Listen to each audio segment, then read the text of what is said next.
Salve moçada, sejam bem-vindos ao Aprenda Bem. Eu sou o professor Maicon, professor de História da Frente A e Frente C. E hoje eu trago para vocês a nossa primeira aula, Revoluções Inglesas. Bom, ao falar das Revoluções Inglesas, primeiramente eu tenho que trazer a vocês o cenário da Inglaterra, o cenário da sua formação monárquica. Sim, isso é estudo de uma outra frente, da Frente A, que vocês verão, mas a decorrer de algumas aulas, onde ocorrerá a formação das monarquias nacionais na Europa, destacando também a Inglaterra. Vamos pegar um pedacinho disso. Bom, a Inglaterra, ela passa por um processo de formação monárquica a partir lá da transição da Idade Média para o início da Idade Moderna. Sobre esse processo de formação monárquica, eu trago esse quadro para vocês, ou seja, guerras que a própria Inglaterra vivenciou até chegar nesse processo de revoluções. Bom, por que eu trouxe isso? Isso é um dos principais pontos que o vestibular e o Enem aborda. Antes de falar do próprio processo de revolução que eu tenho a partir desse início de 603, começando uma questão sucessória, o início dessa transição de uma dinastia para outra, eu preciso entender qual era o cenário político da Inglaterra antes de começar as chamadas revoluções inglesas. Então o nosso start aqui sempre será o século XVII, ok? Então vamos lá, Inglaterra. O que acontece com a Inglaterra quando ela começou a formar as suas monarquias? Eu destaco então aqui a Guerra dos 100 Anos. Isso ainda lá no período medieval, a Guerra dos 100 Anos, a transição da Idade Média para a Idade Moderna, essa guerra que envolveu Inglaterra e França e foi uma disputa por casas dinásticas. Quais eram essas casas? A casa inglesa, conhecida como Plantageneta, e essa casa inglesa conhecida como Plantageneta é aquela casa, aquela família, aquela dinastia que vinha do próprio Guilherme o Conquistador, Guilherme o Normando. Reis famosos dessa dinastia. Eu destaco o próprio rei Ricardo Coração de Leão e o seu irmão João Sem Terra. Lembra dele? João Sem Terra, o rei que não tinha domínios, que não tinha terra. E eu te lanço uma pergunta. O que dava poder ao homem na Idade Média? Terra. O que o rei não tinha? Domínios, terra. Então era um rei fraco. E vale aqui um adendo. João Sem Terra, ele foi o rei que acabou recebendo uma pressão dos próprios nobres e acabou assinando a Magna Carta em 1225. Isso mostra a formação do parlamento inglês ao lado desse rei. Fica a dica. Então, ou seja, a dinastia Plantageneta começa a ocorrer uma disputa com a dinastia Valois. A dinastia Valois, essa dinastia é uma dinastia francesa. Por quê? O que aconteceu entre Inglaterra e França para gerar essa disputa? Bom, o próprio rei Felipe o Belo, ele morrera sem deixar herdeiros e o herdeiro mais próximo dele era o rei da Inglaterra, ou seja, era o sobrinho dele. Esse próprio sobrinho queria dominar o território francês devido a uma disputa por regiões comerciais da região do norte da França, Lyon, Champagne, Flandres, aquela região que tinha muito comércio, tinha muito imposto, onde o rei arrecadava muito dinheiro. Então o que acontece? É nesse contexto que ocorre essa disputa e essa disputa dinástica, pois os franceses escolheram um outro rei, uma outra família, a família Valois. Isso foi causa imediata da Guerra dos 100 Anos, que durou 116 anos. Tá. Qual que é a importância disso para o contexto europeu agora? A importância disso para o contexto europeu é um só. O quê? Dentro dessa guerra surgiu o nacionalismo, tanto francês como inglês. E eu pego a França como exemplo, que surgiu a figura de Joana d'Arc. Bom, mas essa é uma guerra de questões sucessórias. Isso é o ponto de vocês, pensar em questões sucessórias. Então, ou seja, a Guerra dos 100 Anos acaba levando a vitória dos próprios franceses. Os ingleses não conseguiram dominar o território francês e aí segue o processo histórico. Chegamos a um outro processo de guerra, a Guerra das Duas Rosas. Por que esse nome? Porque eu tinha uma família conhecida como a família de Lancaster e a família de York. Ou seja, o símbolo real, o brasão real da família Lancaster era um brasão vermelho, enquanto o de York era uma rosa branca. Rosa vermelha e rosa branca representavam esses dois brasões. Essas famílias queriam disputar o poder, ou seja, chegar ao trono inglês. Resultado, não foi nenhuma delas que chegaram, mas a junção dessas duas famílias com a dinastia Tudor. E aí, uma nova família assume o trono inglês. Acaba a dinastia Plantageneta e assume a dinastia Tudor. Quando eu falo dinastia Tudor, guarda o nome de alguns reis. Que reis? Primeiro, eu destaco a figura do próprio Henrique VII e, claro, Henrique VIII e a filha dele, Elizabeth I. Bom, foram os reis Tudors que começaram a possibilitar o desenvolvimento econômico marítimo e o fortalecimento do Estado inglês como uma monarquia absolutista. Sim, entramos a um contexto histórico agora conhecido como absolutismo monárquico, a concentração do poder político, jurídico e econômico na mão do rei. Isso a partir da dinastia conhecida como Tudor.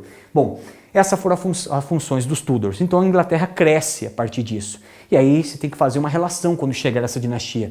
Lembrar das reformas religiosas. Sim, vamos destacar algumas delas? Quando eu falo reformas religiosas, eu posso destacar a reforma calvinista e a vertente dela com o puritanismo, que tem uma vertente dentro da Inglaterra.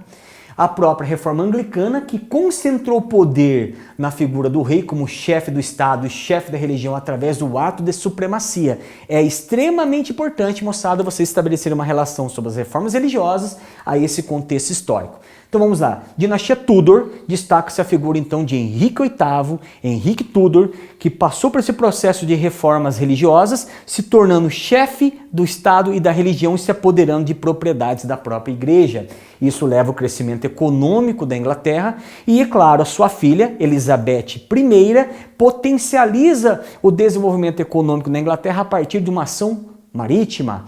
Ela incentiva as grandes navegações, a colonização da América do Norte, a pirataria ou os corsários, e assim a Inglaterra começa a ter soma de capital. Dentro desse processo agora, vale um adendo. Tá. Quando nós falamos de revoluções inglesas, é importante saber algumas estruturas como essa, que fazem a diferença para entender o processo que virá adiante. Então, sigamos. Dentro desse contexto, o que eu vou destacar? Eu vou destacar o seguinte: nos conflitos que a Inglaterra está vivendo naquele momento, naquele processo de enriquecimento, vão surgir o quê? Classes sociais, como a gentleman e whaleman. Ou seja, o que acontece com esses dois grupos? Eu tenho um grupo mais abastado, ou seja, um grupo de pequenos nobres que enriqueceram através da prática de comércio com a lã, ou seja, através de um processo conhecido como processo de cercamento. Eu vou explicar o que é isso. A terra inglesa começou a passar a ser uma terra capitalista. Como assim capitalista? Diminuição de despesa, aumento de lucro. Uma empresa capitalista. Terra era dada na Idade Média. Essa terra era recebida dos nobres pelos próprios reis ou pelos senhores ou suzeranos.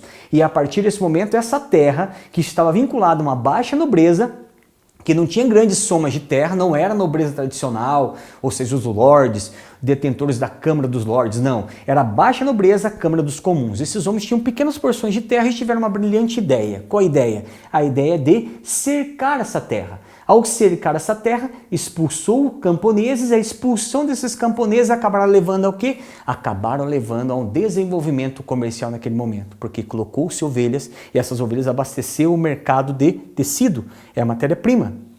É essa a relação. Quem era esse grupo? Gentleman. Então o que acontece? Começa a ocorrer um conflito entre a própria gentleman e setores mais populares. E aí gera o medo. Que medo? O medo de revoltas populares que vinha daquele passado, do período da Baixa Idade Média, do início da Idade Moderna, quando ocorriam as revoltas campesinas. A mais famosa que ocorreu na França, a Jacquerie, lembra disso? A população mais pobre, os camponeses, se invadindo feudos e começa esse medo. Por isso, a necessidade de uma dinastia forte e de um rei absoluto. Isso foi a dinastia Tudor. Esse foi o enriquecimento dos Tudors na Inglaterra no século XVI para o século XVII. Então eu tenho isso. Agora vale aqui um destaque. Quando eu falo essa baixa nobreza, quando eu falo gentleman, o que eu quero que vocês entendam? Era um nobre inglês com pensamento burguês, pessoal. Fique atento a isso.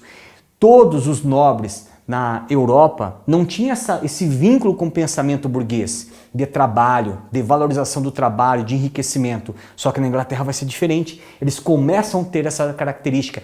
Então a nobreza aburguesada. Bom, essa nobreza aburguesada está dentro desse contexto. E aí, o que nós temos? Nós temos então uma crise sucessória.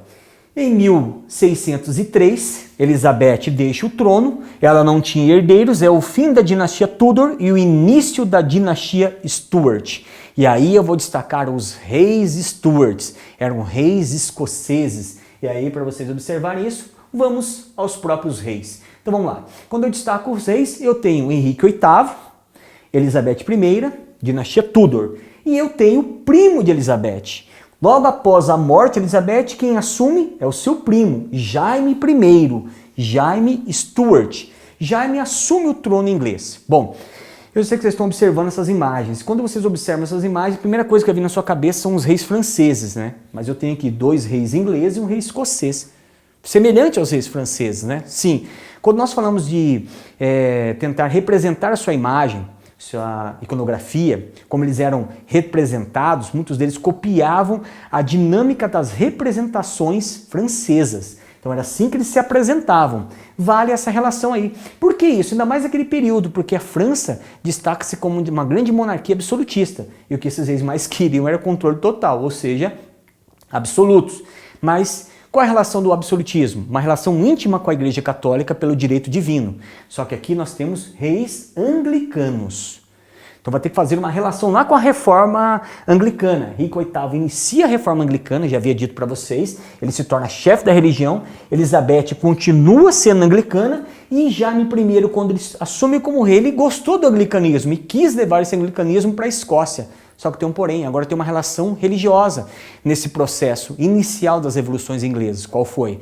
Ao tentar levar o anglicanismo para a Escócia, significa que eu ia lutar contra o pouco catolicismo que lá ainda tinha e contra o presbiterianismo. Aí você vai ter que fazer uma outra relação religiosa. O presbiterianismo é uma vertente do calvinismo muito semelhante ao puritanismo. E os puritanos, eles eram a gentleman. Eles eram esses nobres aburguesados que estavam dentro do parlamento. Guarda essa dica.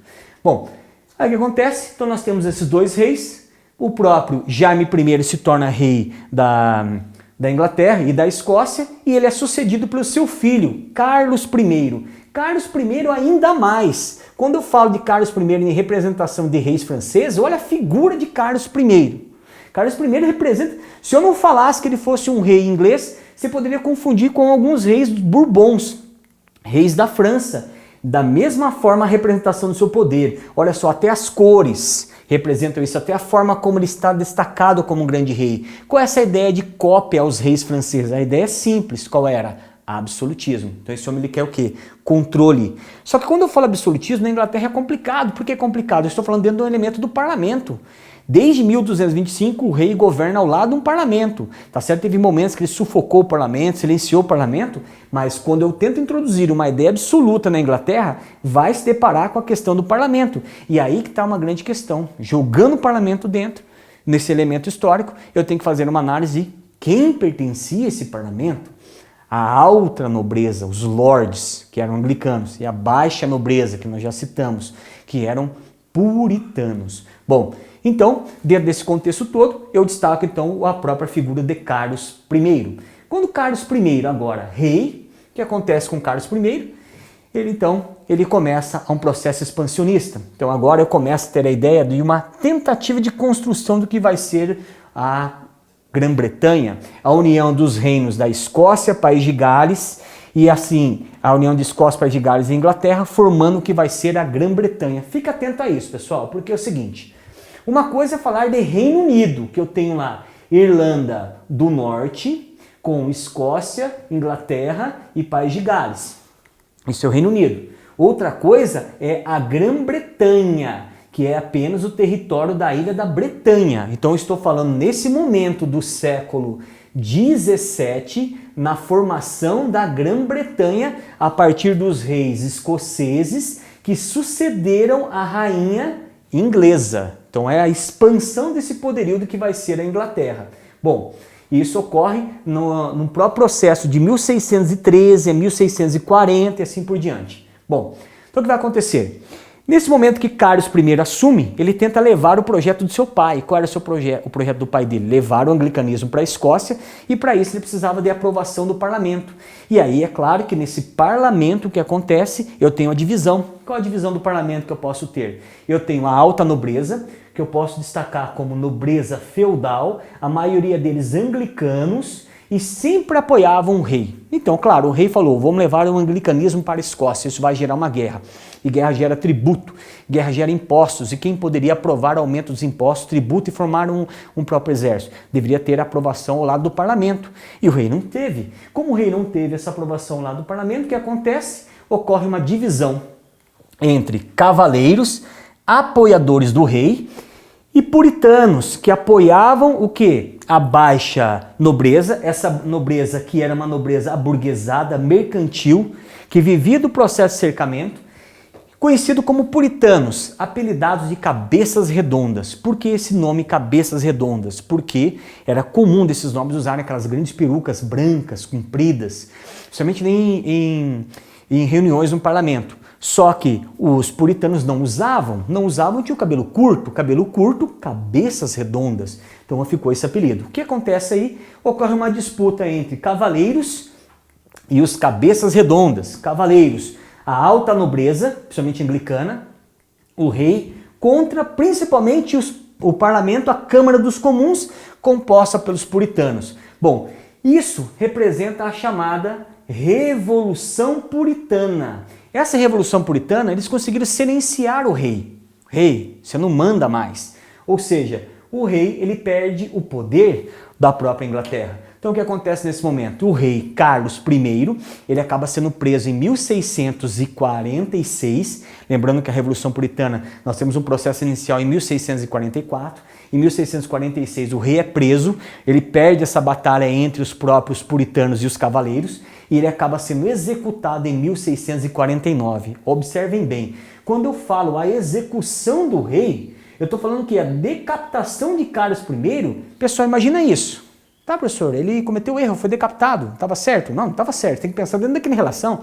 Qual a relação? A relação que eu estou dizendo para vocês, que os reis eram vistos quase como escolhidos por Deus dentro do conceito do próprio absolutismo. Dentro do direito divino, decapitar o rei, eu estou rebaixando o rei a um cidadão comum. Então, ou seja, isso mostra uma grande mudança dentro da Inglaterra.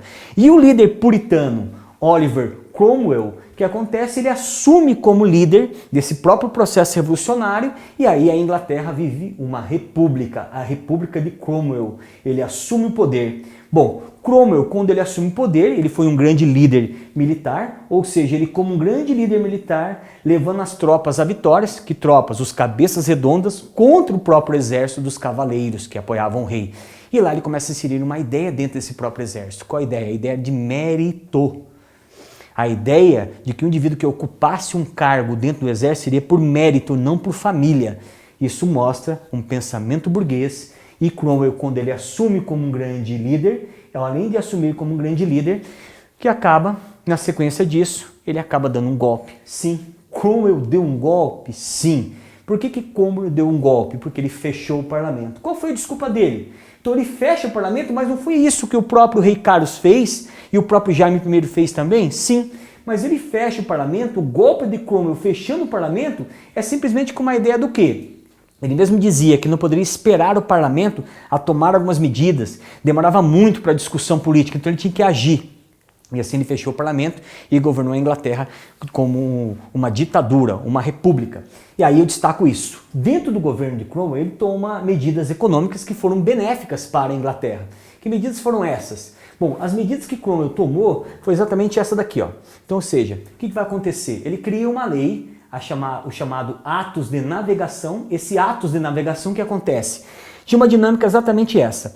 Que países que tentavam enviar produtos para a Inglaterra, eles tinham duas opções. Ou enviavam com seus próprios barcos, ou a Inglaterra enviava o seu barco para buscar o produto. Um terceiro barco, jamais, não pode. Ou barcos próprios, ou ingleses vão buscar. Tá, professor, qual a importância disso? Economia. Por que economia? Quantos países tinham condições navais para levar seus produtos? Use o exemplo Brasil. O Brasil produzia açúcar, era uma colônia portuguesa. Eles conseguiram transportar o açúcar para a Europa inteira? Não.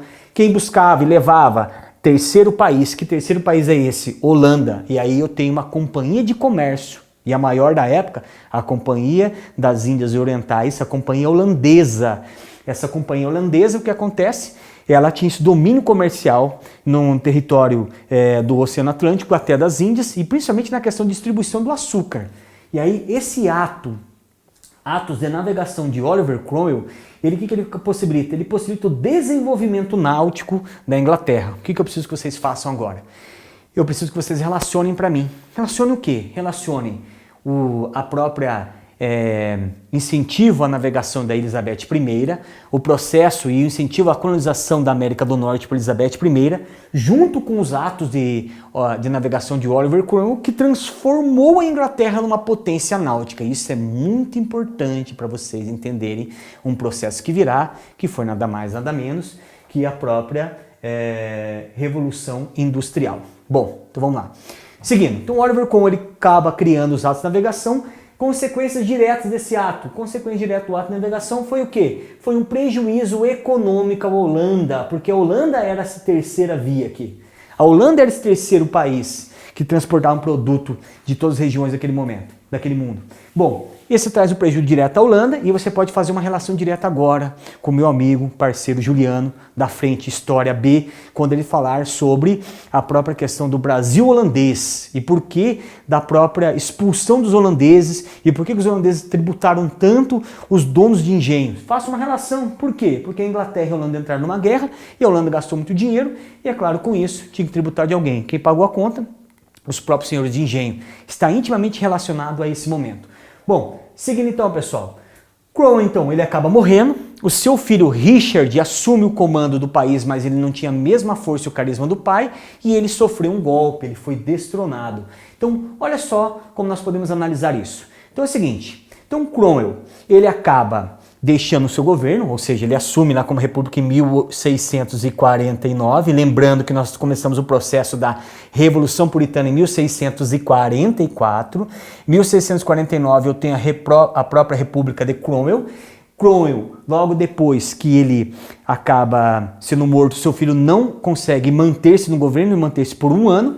Logo depois da morte de Cromwell e o destronamento do seu filho, ocorre a restauração dos Stuarts. Logo depois da restauração dos Stuarts, nós temos a última revolução, Revolução Gloriosa. Mas calma, já volto a esses slides. Vamos primeiro para a restauração dos Stuarts. Quando eu falo restauração dos Stuarts, pelo amor de Deus, não se confunda agora. Por quê? Porque eu estou falando exatamente sobre os reis Stuarts. Voltaram, mas quem voltou? Carlos II. Quem foi decapitado foi Carlos I. Então, Carlos II, ele assume como novo rei. Ele, ao assumir mesma ideia, tentando fechar e abrir parlamento, ele foi substituído por Jaime II. Calma, devagar aí.